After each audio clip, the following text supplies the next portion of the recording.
যারা দুর্ভাগ্য নিয়ে জন্মেছে, যারা ইসলাম নিয়ে জন্মায়নি, তাদের দাওয়াতে ইসলাম। ফিরহাদ হাকিমের যে মন্তব্য সেটা অত্যন্ত দুর্ভাগ্যজনক মন্তব্য। আমি বলতে পারি যে কোনো গণতান্ত্রিক শুভবুদ্ধি সম্পন্ন মানুষ এই ধর্মের ভিত্তিতে কোনো মানুষকে দুর্ভাগা বলার জায়গাকে নিন্দা করা উচিত, এবং আমি তীব্র ভাষায় ফিরহাদ হাকিমের এই বক্তব্যকে নিন্দা করছি। এবং এমনভাবে সিভিল পুরো সমাজের আন্দোলন হওয়া উচিত যাতে ভবিষ্যতে ফিরহাদ হাকিম এই ধরনের কথা বলতে অন্তত আর কোনো সাহস না করেন। সেই ধরনের একটা আন্দোলন পশ্চিমবঙ্গে গড়ে ওঠা উচিত, এটাও আমি মনে করি। বাংলা ভাগ করা অত সহজ নয়, কারণ বাংলা ভাগ করতে গেলে সিভিল সোসাইটি, পুরো সমাজ তারা রুখে দাঁড়াবে। তা পশ্চিমবঙ্গে তো দুর্নীতির চাষ হচ্ছে, হ্যাঁ, চাকরিতে দুর্নীতি, রেশনে দুর্নীতি, কয়লাতে দুর্নীতি, গরু পাচার হচ্ছে, কয়লা পাচার হচ্ছে, বালি পাচার হচ্ছে। সুতরাং দুর্নীতি কোনো নতুন খবর নয়, কিন্তু দুর্নীতিতে কেউ সাজা পেয়েছে বা শাস্তি পেয়েছে এরকম যদি শোনা যায়, তখন একজন সাধারণ মানুষ হিসেবে একটা আশার আলো জাগে। সে সিবিআই হোক বা ইডি হোক, যারাই করুক, তারা দিনের পর দিন তদন্ত করে যায় এবং মানুষের যে বিচারের বাণী নীরবে নিভৃতে কাঁদে। ছেলেগুলো রাস্তায় বসে, আমাদেরই ঘরের ছেলে মেয়েগুলো, তারা রাস্তায় বসে থাকে দিনের পর দিন। প্রতিদিন তার দিন দেখানো হয় 720, 725, কিন্তু তারা বসে থাকে, যোগ্য প্রার্থীরা বসে থাকে এবং অযোগ্য প্রার্থীরা চাকরি করে যায়, আর তাদের কোনো বিচার হয় না। এই অবস্থায় বেঁচে আছে পশ্চিমবঙ্গে। যে কোনো শাসন ব্যবস্থাতেই শাসক সবসময় চায় যে মানুষ নিরক্ষর থাকুক, অশিক্ষিত থাকুক। সত্যজিৎ রায় বুঝে গেছেন জানার কোনো শেষ নাই, জানার চেষ্টা বৃথাতায়। সন্দীপন মাস্টার, আজ থেকে তোমার পাঠশালা বন্ধ। সুতরাং সবাই পাঠশালা বন্ধ করে দিতেই চায়। তা গতকালই দেখলাম যে খবরের কাগজে বেরিয়েছে মিড ডে মিলের কোনো টাকা নেই, টাকা বাড়ছে না, এবং বাচ্চা ছেলেরা ওই 5 টাকা 5.5 টাকা পার হেড, এই টাকাতে প্রধান শিক্ষক মহাশয়কে তাদের খাবার জোগাড় করতে হচ্ছে। চালটা আমি ধরেই নিলাম ফ্রি, কিন্তু এক বেলার যদি সপ্তাহে ডিম দিতে হয়, একদিন যদি ডিম দিতে হয়, তাহলে যে খরচ সেটাও তারা দিতে পারছে না। এই সময় দাঁড়িয়ে ক্লাবে টাকা দেওয়া, এটা তো নিতান্তই একটা ভোটের দিকে লক্ষ্য রেখে দেওয়া। এটা নিয়ে বুঝতে অসুবিধা হয় না। সরকার আছেটা কোথায়? একটার পর একটা জায়গায় দুষ্কৃতীরা পেটাচ্ছে, তারা নানা রকম মহিলাদের উপর অত্যাচার করছে, নির্যাতন করছে। বাচ্চা ছেলেকে তালতলা ক্লাবে ডেকে নিয়ে গিয়ে তার ভিডিও রেকর্ডিং দেখতে পাওয়া যাচ্ছে যে তাকে যৌনাঙ্গ সাঁড়াশি দিয়ে চেপে অত্যাচার করছে, এবং তার বিরুদ্ধে পক্সো ধারায় মামলা হলো না, যাদের অভিযুক্ত তারা ছাড়া পেয়ে গেল। তো সরকার আছেটা কোথায়? সরকার শুধু আছে যখন তাদের কোনো নেতা নেত্রী বা তাদের কোনো সমর্থক তারা যখন বিপদে পড়ে, তখন তারা একটা লাভ দিয়ে পড়ে এবং তাদেরকে বাঁচাবার জন্য সাংঘাতিকভাবে উদ্যোগী হয়। কিন্তু অন্য কোনো জায়গায় তো তাদেরকে উদ্যোগী হতে দেখা যায় না। কালকে দেখলাম মুখপাত্র কুণাল বাবু বললেন যে আশা করি সিএসি বিবেচনা করে দেখবে। অর্থাৎ 459 কোটি টাকা পাওয়ার পর একটা দলের মুখপাত্র যেভাবে অনুনয় বিনয় করে, ঠিক সেই রকম ভাবেই তিনি অনুনয় বিনয় করলেন। যদি ধরে নিই যে মমতা বন্দ্যোপাধ্যায় বিরোধী দলের নেত্রী, তাহলে আজকে সিএসি ভিক্টোরিয়া হাউসের সামনে একটা সাংঘাতিক অগ্নিগর্ভ পরিস্থিতি হয়ে যেত। সিপিএম এর একটা ভিত্তিভূমি ক্ষয়প্রাপ্ত হয়েছে, আমরা ভোট থেকেই বুঝতে পারছি, 4-5% ভোট।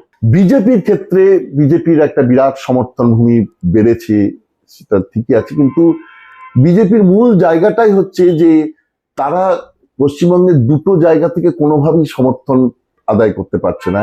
একটা হচ্ছে 27% সংখ্যালঘু ভোট, সমর্থক, সংখ্যালঘু মানুষ, যাদের ভোট, যাদের সমর্থন না পেলে একটা আন্দোলন দানা বাঁধতে পারবে না। এবং একই সঙ্গে যে মহিলাদের মধ্যে এমন একটা ভিত্তিভূমি স্থাপিত হয়ে গেছে লক্ষ্মীর ভান্ডারের মাধ্যমে, যারা এর বাইরে বেরিয়ে আসতে পারছে না। বিজেপির মধ্যে এখন একটা সাংঘাতিক মতদ্বৈধতা চলছে, কোন লাইনে তারা এগোবে। এই পুরস্কার তো সবসময় শাসক দলের যারা অনুগ্রহ পেয়ে থাকে তারাই পুরস্কার পায়। হীরক রাজার দেশে তোমারও কিছু হীরক চাই নাকি? তো হীরক, ওনার কিছু কম পড়িয়া ছিল, উনি হীরক নিয়েছে।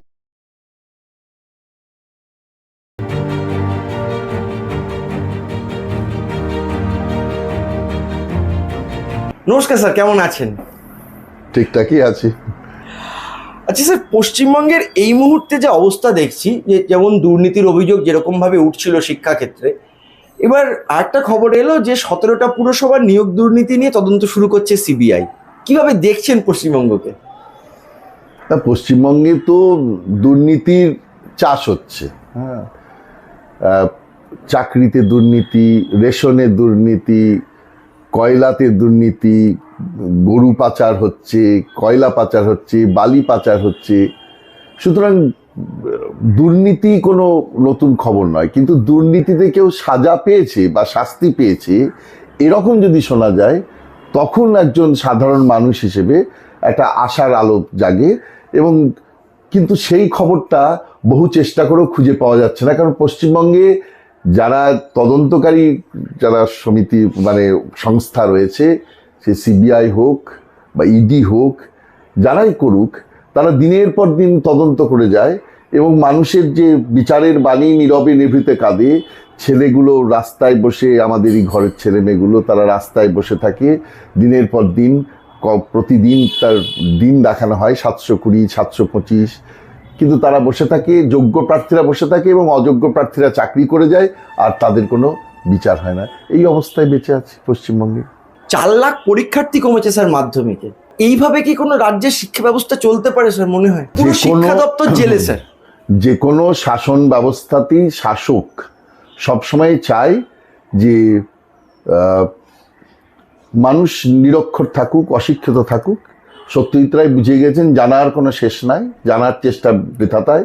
সন্দীপন মাস্টার, আজ থেকে তোমার পাঠশালা বন্ধ। সুতরাং সবাই পাঠশালা বন্ধ করে দিতেই চায়, কিন্তু পরিস্থিতিটা এতটাই ভয়াবহ হয়ে যাচ্ছে যে আমাদের শুধু তো ড্রপ আউট হয়ে যাচ্ছে সেটা আমরা ব্যাপার নয়, যারা বেরিয়ে আসছে তারাও তো খুবই অর্ধশিক্ষিত মানুষের কাছ থেকেই শিক্ষিত হচ্ছে। অর্থাৎ এটা এমন একটা জায়গায় কোয়ালিটিটাকে পশ্চিমবঙ্গের শিক্ষা ব্যবস্থাকে নিয়ে যাচ্ছে। আমরা ভাবা দরকার যে আমাদের এই রাজ্য থেকে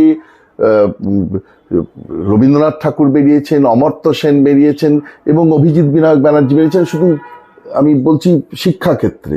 আর যদি আমরা যদি মাদার সেবার দিক থেকে দেখি, মাদার টেরিজাও আছেন। সুতরাং 4 নোবেল পুরস্কার যে রাজ্য থেকে বেরিয়েছে, সেই রাজ্য থেকে যদি আমরা ভাবি যে এই রকম একটা শিক্ষা ব্যবস্থা, একটা কোয়ালিটি এডুকেশন আসছে, যে যেখানে অর্ধশিক্ষিত মানুষরা আসছে, তাহলে তো আমাদের বলার কিছু থাকে না। ভবিষ্যতে আমরা যত দিন যাবে ততই কোয়ালিটি ফল করবে এবং যেটা একটা মারাত্মক জায়গায় যাবে। আমাদের রাজ্যে মূলত দেখা যাচ্ছে লক্ষ্মীর ভাণ্ডার খুব একটা বড় ইস্যু, এবং লক্ষ্মীর ভাণ্ডারের জন্য অনেক উন্নয়নমূলক প্রকল্প করা যাচ্ছে না বলে মুখ্যমন্ত্রী স্বয়ং বলছেন যে লক্ষ্মীর ভাণ্ডারে এত টাকা খরচা হচ্ছে আমার, আমি করতে পারবো না। তাহলে স্যার এই পুজো কমিটিগুলোকে 70,000 থেকে 85,000 টাকা করে দেওয়া হলো অনুদান, এবং সামনের বছর নাকি 1 লাখ করে দেওয়া হবে। স্যার, রাষ্ট্রের কাজ কি ইমাম ভাতা, পুরোহিত ভাতা, পুজোয় টাকা দেওয়া, এগুলোতে হওয়া উচিত বলে আপনার মনে হয়? তা গতকালই দেখলাম যে খবরের কাগজে বেরিয়েছে মিড ডে মিলের কোনো টাকা নেই, টাকা বাড়ছে না, এবং বাচ্চা ছেলেরা ওই 5 টাকা 5.5 টাকা পার হেড, এই টাকাতে প্রধান শিক্ষক মহাশয়কে তাদের খাবার জোগাড় করতে হচ্ছে। চালটা আমি ধরেই নিলাম ফ্রি, কিন্তু এক বেলার যদি সপ্তাহে ডিম দিতে হয়, একদিন যদি ডিম দিতে হয়, তাহলে যে খরচ সেটাও তারা দিতে পারছে না। এই সময় দাঁড়িয়ে ক্লাবে টাকা দেওয়া, এটা তো নিতান্তই একটা ভোটের দিকে লক্ষ্য রেখে দেওয়া, এটা নিয়ে বুঝতে অসুবিধা হয় না। লক্ষ্মীর ভাণ্ডার নিঃসন্দেহে ভালো প্রকল্প। লক্ষ্মীর ভাণ্ডার এই অর্থে ভালো প্রকল্প যে বিভিন্ন মহিলা যাদের পরনির্ভরশীল হয়ে আছেন, তাদের একটা নিজেদের খরচ করবার জায়গা হয়েছে। এবং যদি কোনো বাড়িতে আদিবাসী মহিলা থাকে, তাহলে 1200 টাকা এখন পার মান্থ হয়েছে, তার মানে 3600 টাকা। এটা একটা সাবস্ট্যান্সিয়াল ইনকাম। যদি আমি ধরে নিই দুজনও থাকেন, তাহলে 2400 টাকা একটা সাবস্ট্যান্সিয়াল ইনকাম সেই বাড়ির পক্ষে। সুতরাং লক্ষ্মীর ভাণ্ডার প্রকল্প নিঃসন্দেহে ভালো, কিন্তু লক্ষ্মীর ভাণ্ডার কে আলাদা রেখে এই প্রকল্প নিশ্চয়ই চালানো দরকার। কিন্তু ক্লাবে টাকা দেওয়া এই বছর 85,000, সামনের বছর বলা হয়েছে 1 লাখ টাকা করে প্রত্যেক ক্লাবকে দেওয়া হবে, এবং তাতে একটা হিউজ অ্যামাউন্টের টাকা চলে যাচ্ছে।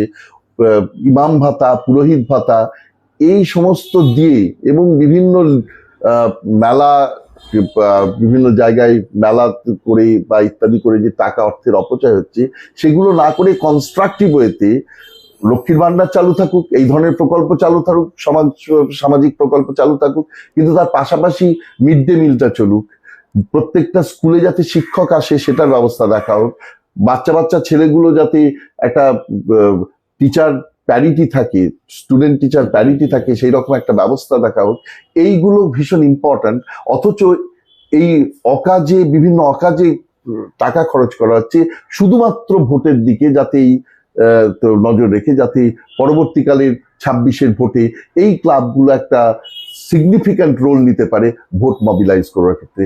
সেটা নিঃসন্দেহে কোনোভাবে বাঞ্ছিত নয়, একটা অবাঞ্ছিত ব্যাপার আমাদের সমাজে ঘটে চলেছে। এই যে অস্বাভাবিক একটা মূল্য বৃদ্ধি হচ্ছে, মুখ্যমন্ত্রী টাস্ক ফোর্স করলেন এবং মুখ্যমন্ত্রী বললেন যে বলার পরে নাকি দাম কমে যাবে, কিন্তু বাজারে তার কোনো রিফ্লেকশন হলো না। সেই অস্বাভাবিক মূল্য বৃদ্ধি হওয়ার পরেও সরকারের এই নিরাসক্ত মনোভাব কিভাবে দেখছেন? সরকার আছেটা কোথায়? একটার পর একটা জায়গায় দুষ্কৃতীরা পেটাচ্ছে, তারা নানা রকম মহিলাদের উপর অত্যাচার করছে, নির্যাতন করছে। বাচ্চা ছেলেকে তালতলা ক্লাবে ডেকে নিয়ে গিয়ে তার ভিডিও রেকর্ডিং দেখতে পাওয়া যাচ্ছে যে তাকে যৌনাঙ্গ সাঁড়াশি দিয়ে চেপে অত্যাচার করছে, এবং তার বিরুদ্ধে পক্ষধারায় মামলা হলো না, যাদের অভিযুক্ত তারা ছাড়া পেয়ে গেল। তো সরকার আছেটা কোথায়? সরকার আছে কয়েকদিনের, তারা বাজারে ঘুরে, ফুড ইন্সপেক্টরও তাদের কোনো কাজই নেই, তারা চুপচাপ বসে থাকে বোধহয়। নাহলে তারা কোনো, না ফুড ইন্সপেক্টরদের কাজ আছে, ভেজাল ধরা হয় না, না বাজারে যারা কর্পোরেশন বা মিউনিসিপ্যালিটি যারা ইন্সপেক্টর আছেন তারা যান। ফলত যে অবস্থায় আছে সেই অবস্থায় মানুষের জীবন ত্রাহিমা মধুসূদন এইরকম একটা অবস্থায় গিয়ে দাঁড়িয়েছে। সরকার তো কোনো জায়গাতেই নেই, এখানেও নেই। সরকার শুধু আছে যখন তাদের কোনো নেতা নেত্রী বা তাদের কোনো সমর্থক তারা যখন বিপদে পড়ে, তখন তারা একটা লাভ দিয়ে পড়ে এবং তাদেরকে বাঁচাবার জন্য সাংঘাতিকভাবে উদ্যোগী হয়, কিন্তু অন্য কোনো জায়গায় তো তাদেরকে উদ্যোগী হতে দেখা যায় না। সুতরাং যা অবস্থা, একটা অরাজক অবস্থা চলছে সাধারণ মানুষের পক্ষে, সেই অরাজকতা যেটা তৃণমূল সমর্থকদের কাছে একটা খুব প্রোটেকশনের জায়গা, সাধারণ মানুষদের কাছে সেটা একটা অরাজক অবস্থা, সেই অরাজক অবস্থা চলছে। স্যার, সিএসসি দেশের মধ্যে সবচেয়ে বেশি টাকা ট্যারিফ নেয় বলে অভিযোগ করছে বিরোধীরা। তো মুখ্যমন্ত্রী বললেন, আমি জানি না সিএসসি টাকা বাড়িয়ে দিয়েছে, হঠাৎ করে কয়েক পয়সা বাড়িয়েছে, কিন্তু সিএসসি ইলেকট্রাল বন্ডে 400 কোটি টাকা দিয়েছে, 459 কোটি টাকা দিয়েছে তৃণমূলকে। কিভাবে দেখছেন? দুটোর মধ্যে কোনো মিল খুঁজে পাচ্ছেন? নিঃসন্দেহে কালকে দেখলাম মুখপাত্র কুণাল বাবু বললেন যে আশা করি সিএসসি বিবেচনা করে দেখবে। অর্থাৎ 459 কোটির টাকা পাওয়ার পর একটা দলের মুখপাত্র যেভাবে অনুনয় বিনয় করে, ঠিক সেই রকম ভাবেই তিনি অনুনয় বিনয় করলেন। কোনো আন্দোলন নেই, এই যদি ধরে নেওয়া যেতে পারে, যদি ধরে নিই যে মমতা বন্দ্যোপাধ্যায় বিরোধী দলের নেত্রী, তাহলে আজকে সিএসসি ভিক্টোরিয়া হাউসের সামনে একটা সাংঘাতিক অগ্নিগর্ভ পরিস্থিতি হয়ে যেত। উনি অগ্নিকন্যা, খুব সেই অগ্নিকন্যার ফল কিন্তু আমরা এই সিএসসি যখন দাম বাড়াচ্ছে তখন দেখতে পাচ্ছি না। সুতরাং আজকে যদি কিছু ফল, আমি শুনলাম নাকি সিএসসি জানিয়েছে যে তারা পিছনে কিছু ডিউ ছিল সেটা অ্যাডজাস্ট করছে, পরে আবার যা ছিল তাই ফিরে আসবে। যদি সে কথা তারা বলে থাকে তাহলে মাথায় রাখতে হবে বিরোধী দলেরও কিছু ভূমিকা আছে। বিজেপি একটা আন্দোলন করেছে, আন্দোলন করার পর তারা একটা আলটিমেটাম দিয়েছে, 15ই আগস্টের মধ্যে তাদের কাছ থেকে বার্তা চেয়েছে, এবং সেই আন্দোলনের চাপে পড়েই সিএসসি পিছনে হটেছে বা পিছু হটেছে, এটা বলতেই হবে। সুতরাং সরকারের তরফ থেকে যেটা সম্পর্কে কিছু করা হয়নি, এটা নিঃসন্দেহে বলা যেতে পারে। স্যার, বিরোধী দলের ভূমিকা সিপিএম বা বিজেপি আপনি কিভাবে দেখছেন? মানে এরা কি আদৌ কোনো ভূমিকা পালন করতে পারছে, যেটা মমতা ব্যানার্জি করতেন বিরোধী দলনেত্রী হিসেবে? দুজনের ভূমিকার কথা বলতে গেলে দুজনের আলাদা আলাদা কারণে তারা আন্দোলন তৈরি করতে পারছে না। সিপিএম এর একটা ভিত্তিভূমি ক্ষয়প্রাপ্ত হয়েছে, আমরা ভোট থেকেই বুঝতে পারছি, 4-5% ভোট। কিন্তু ব্রিগেড যখন হয় তখন কিন্তু বিরাট সংখ্যক মানুষ আসে। হয়তো ইলেকশনের আগে অনেক মিছিলেও আমরা দেখেছি অনেক মানুষ এসছে, কিন্তু তারা আন্দোলন করে মানে যে কোনো কারণেই হোক তাদের প্রাত্যহিক জীবনে ক্ষতি বা সামাজিক জীবনে কোনো একটা আশঙ্কা, এই জায়গা থেকে তারা কিছুতেই আন্দোলনের মধ্যে যেতে চাইছে না। সুতরাং সিপিএমকে ভরসা করে যে সামাজিক জীবনে আন্দোলনে এগোবে এই রকম কোন একটা জায়গায় কিন্তু পশ্চিমবঙ্গের মানুষ এই মুহূর্তে নেই। হ্যাঁ, বিজেপির ক্ষেত্রে বিজেপির একটা বিরাট সমর্থন ভূমি বেড়েছে, সেটা ঠিকই আছে, কিন্তু বিজেপির মূল জায়গাটাই হচ্ছে যে তারা পশ্চিমবঙ্গের দুটো জায়গা থেকে কোনোভাবেই সমর্থন আদায় করতে পারছে না। একটা হচ্ছে 27% সংখ্যালঘু ভোট সমর্থক, সংখ্যালঘু মানুষ যাদের ভোট, যাদের সমর্থন না পেলে একটা আন্দোলন দানা বাঁধতে পারবে না। এবং একই সঙ্গে যে মহিলাদের মধ্যে এমন একটা ভিত্তিভূমি স্থাপিত হয়ে গেছে লক্ষ্মীর ভান্ডারের মাধ্যমে, যারা এর বাইরে বেরিয়ে আসতে পারছে না। সুতরাং বিজেপি, এটা ঘটনা যে 142টা ওয়ার্ডের মধ্যে অনেকগুলো ওয়ার্ডে, সম্ভবত 43টা ওয়ার্ডে তারা এগিয়ে আছে কলকাতা পুরসভায়, এবং শহরাঞ্চলেও 129টার মধ্যে 74টা মিউনিসিপ্যালিটি তারা এগিয়ে আছে। কিন্তু তারা সেই রকম ভাবে এই যে দুটো বিরাট ভিত্তিভূমি সমর্থকদের, সেই দুটো বাদ দিয়ে যে আন্দোলন গড়ে তোলা, সেটার ক্ষেত্রে তাদের একটা অসুবিধা দেখা যাচ্ছে। এবং দ্বিতীয় নম্বর হচ্ছে পশ্চিমবঙ্গের যে অন্য যারা হিন্দু আছে তারাও কিন্তু খুব লিবারাল, অর্থাৎ এখানে যে মুসলিমরা কনসলিডেটেড হয়ে যাবে, অতএব হিন্দুরাও কনসলিডেটেড হয়ে যাবে মুসলিমদের বিরুদ্ধে, এইরকম ভাবনাটা বিজেপির ভুল। এখানে কিন্তু একটা ইনক্লুসিভ, ওই তাদের যে আসল কথা সবকা সাথ সবকা বিকাশ, এটারই প্রতিফলন দেখতে পাওয়া যায়। সুতরাং হিন্দুরা যে তার বদলা বিজেপিতে মুসলমান ভোট আসছে না, অতএব তার বদলা তারা ঝুলি ভরে বিজেপি কি দেবে, এরকম জায়গাতে কিন্তু নয়। স্যার, সেই হতাশা থেকেই কি এই শুভেন্দু অধিকারী বললেন যে হামারে সাথ হাম উনকে সাথ? বিজেপির মধ্যে এখন একটা সাংঘাতিক মতদ্বৈধতা চলছে কোন লাইনে তারা এগোবে। কারণ বিজেপির যদি আমরা খেয়াল করে দেখি যে ইস্টার্ন ইউপি অর্থাৎ উত্তরপ্রদেশের পূর্ব প্রান্তে যে 5টা সিটে 21শে মে ভোট হয়েছিল, তার মধ্যে ছিল কিন্তু ফৈজাবাদ, যার মধ্যে অযোধ্যা রাম মন্দির তৈরি হলো। এই 5টাতেই হেরে গেল। তার কারণ আমরা যদি দেখি যে আমার মনে হচ্ছে দুটো কারণ। একটা কারণ হচ্ছে প্রধানমন্ত্রী তার আগে একদম মুসলিমদের নাম না করে সংখ্যালঘু যারা ইনফিল্ট্রেশন নিয়ে আসে, যারা মঙ্গলসূত্র নিয়ে তিনি কথা বললেন, এবং এই যে বিভিন্নভাবে তাদেরকে সংখ্যালঘু সম্প্রদায়কে আক্রমণ করলেন, তার ফলে সংখ্যালঘু সম্প্রদায় বেরিয়ে গেল।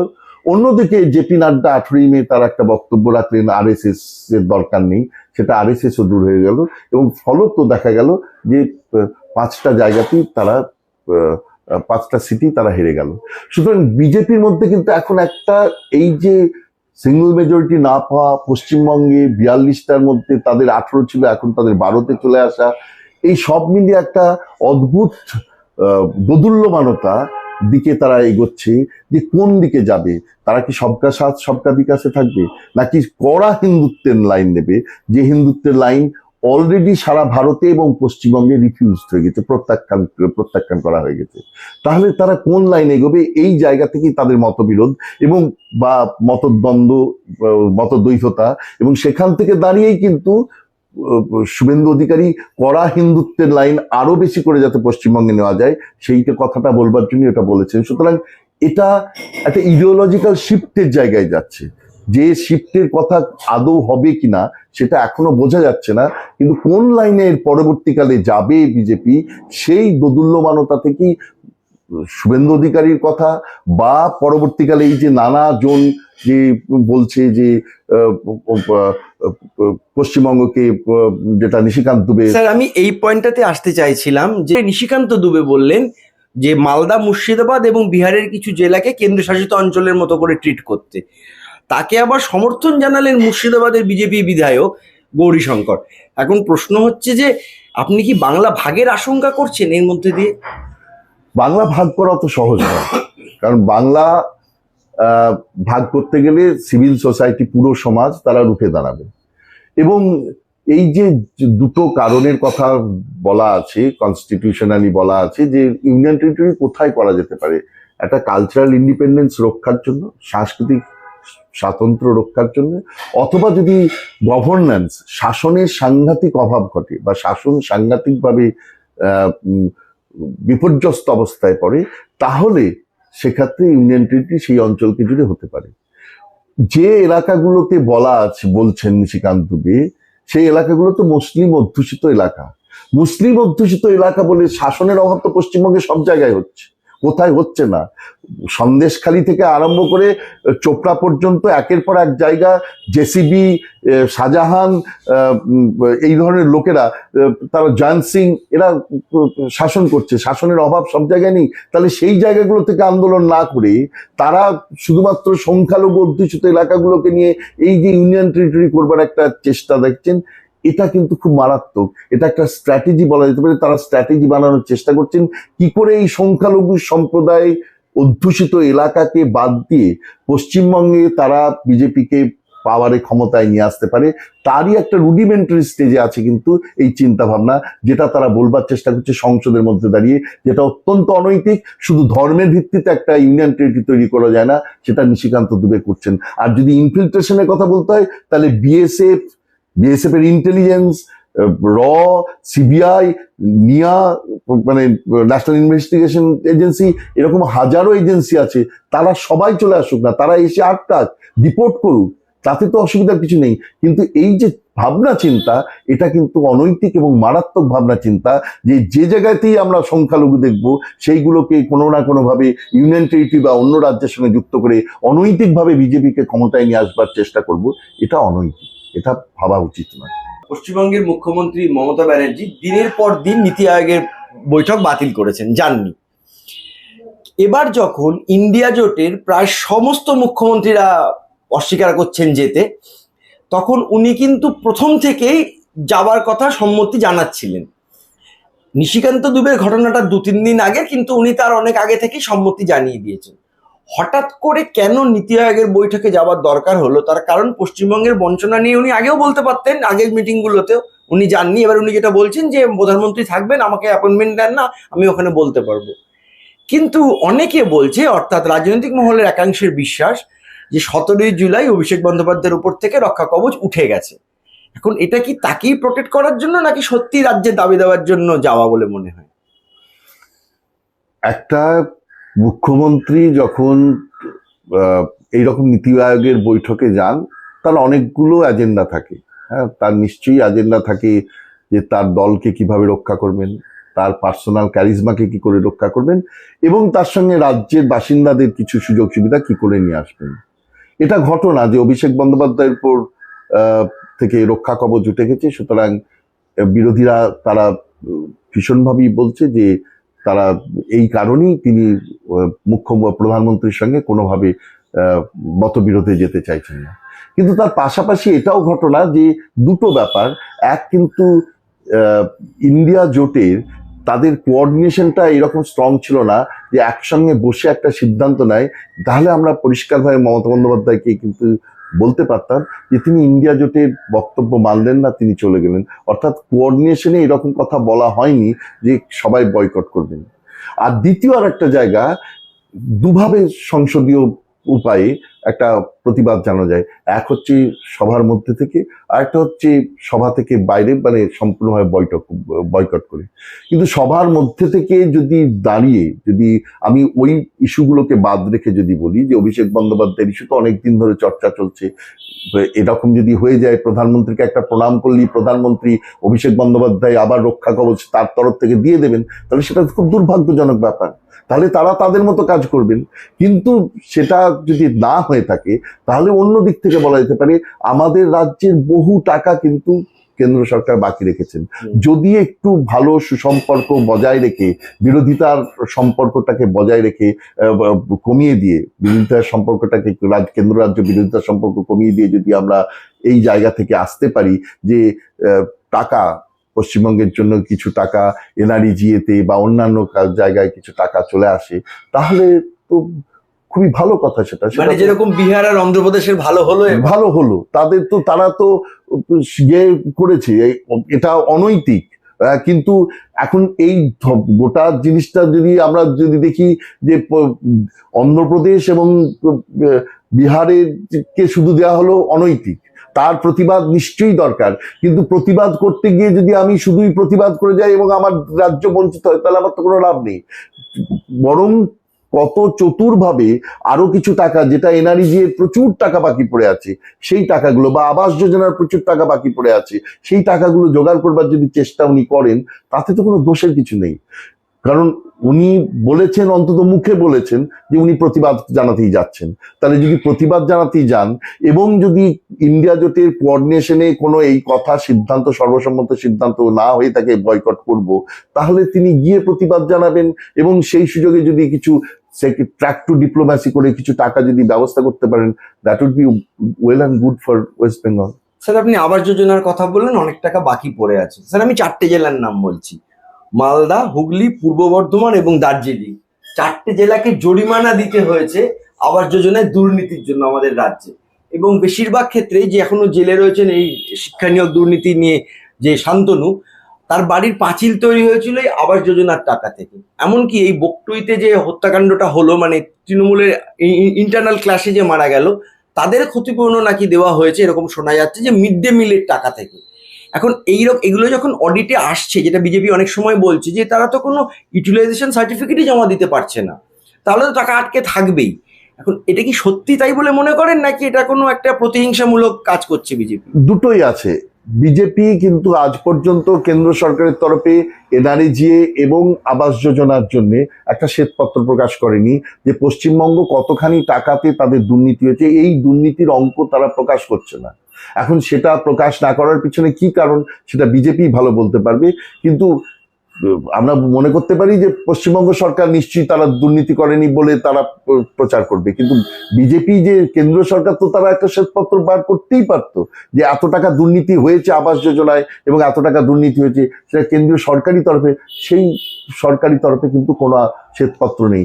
যখন শ্বেতপত্র নেই, তখন এই যে কথাগুলো তো বলা মানে শুধুমাত্র তর্কের খাতিরে তর্ক করা। সুতরাং কেন্দ্র সরকার যখন যদি কিছু করতে চায়, তাহলে তাকে আটঘাট বেঁধে তার কাগজপত্র ঠিক রেখে করতে হবে। কত দুর্নীতি হয়েছে, কত টাকা এসছে, এরা বলছে, কখনো বলছে 40,000 কোটি টাকা, কখনো বলছে 1 লাখ কোটি টাকা বাকি আছে, তাহলে কত টাকা ঠিক বাকি ছিল, কেন তারা বাকি দিচ্ছে, এই গোটা ব্যাপারটা একটা শ্বেতপত্র করে তারা বার করতেই পারতো। কিন্তু দুর্ভাগ্যজনক হলেও সত্য যে পশ্চিমবঙ্গে এই শ্বেতপত্র না তৃণমূল বার করলো যে আমরা এত টাকা পাই, এত টাকা দিয়েছি। তারা রাজভবনের থ্রু দিয়ে অভিষেক বন্দ্যোপাধ্যায় কেন্দ্র সরকারের কাছে তাদের দরখাস্ত পাঠালো, অনেক দরখাস্ত পাঠালো, অনেক নাম পাঠালো, কিন্তু তারা একটা সাধারণ মানুষের জন্য শ্বেতপত্র বার করলো না। ঠিক তেমনি ভাবে কেন্দ্র সরকারও কতখানি দুর্নীতি হয়েছে, দুর্নীতির পরিমাণ কি, কোথায় কোথায় দুর্নীতি হয়েছে, কিভাবে হয়েছে, এ নিয়ে একটা কিন্তু শ্বেতপত্র তারাও বের করলো না। সুতরাং সাধারণ মানুষ এই দুজে তর্কের মধ্যে গোটা বিষয়টাকে দেখছে, কোনটা যে সত্যি তারা বুঝেই উঠতে পারছে না। মুখ্যমন্ত্রী সরাসরি দুজনের সম্বন্ধে কথা বলেছেন। একজন হচ্ছেন শওকত মোল্লাকে বলেছিলেন তুই তো বোম বাঁধিস, আর নবান্ন সভাগার থেকে সুজিত বসুকে বললেন যে সে নাকি সল্ট লেকে লোক বসাচ্ছে এবং কম্পিটিশনে লোক বসাচ্ছে, এবং তাতে ডেমোগ্রাফি চেঞ্জ হচ্ছে, বহিরাগতরা ঢুকছে। বিজেপির বহিরাগত, তৃণমূলের বহিরাগত একটু আলাদা। বিজেপির বহিরাগত বলতে বোঝাচ্ছে বাংলাদেশ থেকে আসা যারা মুসলিম, আর তৃণমূল যাদের বহিরাগত বলছে তারা হচ্ছে মূলত বিহার, ইউপি থেকে আসা মানে অবাঙালি মানুষ। এখন এই যে পশ্চিমবঙ্গে যে একটা পরিবর্তন হচ্ছে বলে এই হকার উচ্ছেদের একটা শুরু হলো, কিন্তু অভিযোগটা যার বিরুদ্ধে ছিল মূলত সুজিত বসু বা আরো তার দলেরই নানা রকম নেতা মন্ত্রীদের বিরুদ্ধে, তাদের বিরুদ্ধে কোনো স্টেপ নেওয়া হলো না, কিন্তু গরিব হকারদের উপর আক্রমণটা নেমে এলো। কিভাবে দেখলেন এটা? এটা খুব দুঃখজনক। মানে প্রথম থেকে যখন বামফ্রন্ট আমলে যখন হয়েছিল তখন কিন্তু তৃণমূল প্রোটেস্ট করেছিল। অপারেশন সানশাইনের সময় সুভাষ চক্রবর্তী যখন করেছিলেন তখন তীব্র ভাষায় মমতা বন্দ্যোপাধ্যায় নিন্দা করেছিলেন এবং বলেছিলেন হকারদের যতক্ষণ জমি না দেওয়া হচ্ছে, তাদের যখন পুনর্বাসন না দেওয়া হচ্ছে ততক্ষণ পর্যন্ত তাদের উচ্ছেদ করবার কোনো অধিকার সরকারের নেই। এখনো আমাদেরও মানে সাধারণ মানুষেরও এই একই কথা। হকাররা কেন যাচ্ছে? আর যদি পশ্চিমবঙ্গের পুরো উন্নয়নটা থাকতো, প্রচুর কাজ থাকতো, তাহলে কার স্বাদ আছে যে একটা রাস্তায় বসে মুরগির দোকান দেবে আর ফুলের দোকান দেবে? তারা তো ওখানে খেটে আরো বেশি টাকা রোজগার করার চেষ্টা করতো। কিন্তু পশ্চিমবঙ্গের আনএমপ্লয়মেন্ট এমন একটা জায়গায় পৌঁছেছে আজকে তাদের রাস্তায় রাস্তায় বসে প্রায় ভিক্ষের মতো একটা হকারি চালাতে হচ্ছে। তাদের সে হকারি থেকে উচ্ছেদ করা কোনোভাবে কাম্য নয়। কিন্তু কোথার থেকে হলো? আমার ধারণা মুখ্যমন্ত্রীর একটা মাথায় ঢুকে গেছে যে যারা তাদের বিরুদ্ধে হিন্দুদের মধ্যে ভোট দিয়েছে তারা সবাই এই পাশের রাজ্য থেকে আসা, পাশের রাজ্যগুলো থেকে আসা বা দূরের রাজ্য থেকে আসা কিছু মানুষ যারা হিন্দি ভাষী তারা তৃণমূলের বিরুদ্ধে ভোট দিচ্ছে। এবং এই ধারণা, কারণ বিভিন্ন আবাসনে দেখা গেছে যেখানে হিন্দিভাষী হিন্দুর সংখ্যা বেশি, সেখানে কারণ এখন তো বুথভিত্তিক ফল পাওয়া যায়, সুতরাং সেখানেই কিন্তু তৃণমূল হেরেছে এবং গোটা আরবান এলাকাতেই সেই অর্থে তারা হারছে। সেটার কারণ তার মনে করছে, কারণ আরবান এলাকাতেই এই হিন্দিভাষী হিন্দুদের সংখ্যা বেশি এবং সেই জায়গা থেকেই তিনি এই ব্যাপারটার হকার উচ্ছেদের জায়গাটাকে দেখবার চেষ্টা করেছেন। অর্থাৎ হকার উচ্ছেদ মানে আমার ধারণা তিনি বললেন বাঙালির অস্তিত্ব আজ বিপন্ন, এই কথাটা উনি বলেছেন। তার মানে উনি বলবার চেষ্টা করেছেন নন বাঙালিদের, অবাঙালিদের তোমরা নিয়ে আসবার চেষ্টা করো না। এগুলো শুধু আইওয়াস। কদিনের মধ্যে আমার ধারণা উনি বলেছেন আবার আমরা দেখতে পাচ্ছি যেখানে যেখানে যা ছিল চলে এসছে, হয়তো বা এর পিছনে আবার নতুন করে কিছু টাকার খেলা হবে। পশ্চিমবঙ্গে যখনই এই হকার উচ্ছেদ হয় তারপরে যারা আবার হকার বসে তখন তার পিছনে প্রথমে একবার উচ্ছেদ তারা টাকা দিয়ে বসে এবং তারপরে আরো বেশি টাকা দিয়ে তাদেরকে আবার সেই স্থায়ী পুনর্বাসন হয়। সব ক্ষেত্রে যে মুখ্যমন্ত্রী জানেন আমি সে কথা বলছি না, কিন্তু মুখ্যমন্ত্রী তাদেরকে কন্ট্রোলও করতে পারছেন না। এটাই হচ্ছে পশ্চিমবঙ্গের ট্র্যাজেডি। ফিরহাদ হাকিম, কলকাতার সম্মানীয় মেয়র, একটা বিতর্কিত ভিডিওতে দেখা যাচ্ছে তিনি বলছেন যারা দুর্ভাগ্য নিয়ে জন্মেছে, যারা ইসলাম নিয়ে জন্মায়নি, তাদেরও দাওয়াতে ইসলাম, অর্থাৎ ইসলামের দাওয়াত দিয়ে তাদের মধ্যে ইমান নিয়ে আসলে এটা আল্লাহ তাআলাকে খুশি করা হবে। যারা ইসলামে জন্মগ্রহণ করেনি তাদের খুব দুর্ভাগ্য নিয়ে জন্মেছে এবং তাদের ইসলামে উনি দাওয়াত দিচ্ছেন, তাতে ওনারও বোধহয় জান্নাতের পথ সুগম হবে বলে বলছেন। এবং আপনি কি নিজেকে খুব দুর্ভাগা বলে মনে করেন? আপনি তো একজন ব্রাহ্মণ মানুষ। দেখুন, ফিরহাদ হাকিমের যে মন্তব্য সেটা অত্যন্ত দুর্ভাগ্যজনক মন্তব্য। এখন এটার বিরুদ্ধে মন্তব্য করতে গেলে একটা মৌলবাদীর লাইনে যেতে হয়, যে লাইনে আমি যেতে চাই না। আমি বলতে পারি যে কোনো গণতান্ত্রিক শুভবুদ্ধি সম্পন্ন মানুষ এই ধর্মের ভিত্তিতে কোনো মানুষকে দুর্ভাগা বলার জায়গাকে নিন্দা করা উচিত এবং আমি তীব্র ভাষায় ফিরহাদ হাকিমের এই বক্তব্যকে নিন্দা করছি এবং এমনভাবে সিভিল মানে পুরো সমাজের আন্দোলন হওয়া উচিত যাতে ভবিষ্যতে ফিরহাদ হাকিম এই ধরনের কথা বলতে অন্তত আর কোনো সাহস না করেন। সেই ধরনের একটা আন্দোলন পশ্চিমবঙ্গে গড়ে ওঠা উচিত, এটাও আমি মনে করি। স্যার, আপনার হয়তো মনে থাকবে পাকিস্তানের ডন যে নিউজ পেপার, তার সাংবাদিক এখানে কলকাতা থেকে ঘুরে যাবার পরে লিখেছিলেন যে ফিরহাদ হাকিম তাকে মিনি পাকিস্তান বলে নির্দিষ্ট কিছু অঞ্চলে ঘোরাতে নিয়ে গেছিলেন। আমরা তখন বিশ্বাস করিনি যে ফিরহাদ হাকিম এরকম বলতে পারেন। এটাও ঘটনা যে ফিরহাদ হাকিম তার বেজ তৃণমূল নেতাদের দেখাতে চাইছেন। ফিরহাদ হাকিমকে নেতৃত্ব থেকে দূরে সরিয়ে রাখা সম্ভব নয়, সেইটা প্রমাণ করতে গিয়ে তাকে আরো মৌলবাদীর লাইন নিতে হচ্ছে। তৃণমূলের এটাই হচ্ছে ট্র্যাজেডির জায়গা। সেই একই জায়গা থেকে সে মিনি পাকিস্তানের কথা বলেছিল, আজকে যখন বলছে যে হিন্দুরা বা ইসলাম ধর্মে যারা অমুসলিমরা দুর্ভাগা, তখনও তিনি সেই একই জায়গা প্রমাণ করতে চাইছেন যে তার একটা বিরাট ভিত্তিভূমি আছে, মুসলিমদের মধ্যে ভিত্তিভূমি আছে, অতএব তাকে নেতৃত্ব থেকে যেন কেউ না সরায়। এই জায়গাটা প্রমাণ করতে গিয়ে আমাদের দুর্ভাগ্য যে কলকাতা শহরের মহানগরী তিনি একটা মহা দুর্ভাগ্যজনক একটা মন্তব্য করে বসলেন, যেটা আমরা তীব্র ভাষায় নিন্দা করছি এবং ভবিষ্যতে যাতে উনি না বলেন তার জন্য সমস্ত মানুষের এ ব্যাপারে প্রতিবাদ করা উচিত, নিন্দা করা উচিত। স্যার এত ঘটনা ঘটছে চতুর্দিকে, আপনি বললেন যেরকম সন্দেশখালী বললেন, চোপড়া বললেন, এদিকে জয়ন্ত সিং দেখলেন, স্যার বুদ্ধিজীবীদের কি মোমবাতি একটু কম পড়েছে এখন? বুদ্ধিজীবীদের, তারা যে অবস্থায়, বুদ্ধিজীবীরা চিরকালই এরকম একটা, যদি আমরা বামপন্থী কথা বিশ্বাস করি তাহলে বুদ্ধিজীবীদের কোনো অবস্থান খুব নড়বড়ে। তারা সবসময় নিজেদের স্বার্থটাকেই তুলে ধরবার চেষ্টা করে। তাদের তো হারাবার অনেক কিছু আছে, হারাবার যাদের কিছু নেই তারাই একমাত্র তীব্র ভাষায় প্রতিবাদ করে। বুদ্ধিজীবীদের হারাবার অনেক কিছু আছে, তাদের একটা কোনো জায়গায় পদ দিয়ে দিলি তাদের মুখ বন্ধ হয়ে যায়। এবং খুব সফলভাবে সমস্ত শাসক দলই এটা চেষ্টা করে যে এই বুদ্ধিজীবীদের মুখটাকে বন্ধ করে দেওয়া যায় কিভাবে। কিন্তু তা সত্ত্বেও গত মানে বামফ্রন্ট সরকারের শেষ দিকে যেভাবে বুদ্ধিজীবীরা রুখে দাঁড়িয়েছিল, খুব একটা অবক্ষয়প্রাপ্ত জায়গায় এসে দাঁড়িয়েছে। সেই বুদ্ধিজীবীরা এখন তৃণমূলের, এবং তারা আর কোনো প্রতিবাদ করে না। যখন রাস্তায় দাঁড়িয়ে বসে ওই পরিমাণ অযোগ্য প্রার্থী, তারা দিনের পর দিন রোদে পুড়ছে, জলে ভিজছে, আমাদেরই ঘরের ছেলেমেয়েরা, তখন তারা কোনো প্রতিবাদ করে না, তারা একবার সেখানে গিয়ে যায়ও না। সুতরাং এটা খুব দুর্ভাগ্যজনক জায়গায় এসে দাঁড়িয়েছে। অর্থাৎ বুদ্ধির ভিত্তি যে আরো ক্ষয়প্রাপ্ত হয়েছে পশ্চিমবঙ্গে, সেটা বুদ্ধিজীবীদের যে অবস্থান সেটা থেকেই বোঝা যাচ্ছে। স্যার শেষ প্রশ্ন, একদম লাইটার নোটে, স্যার নচিকেতা মহানায়ক হলেন, কিভাবে দেখছেন? মানে মহানায়ক পুরস্কার পেলেন।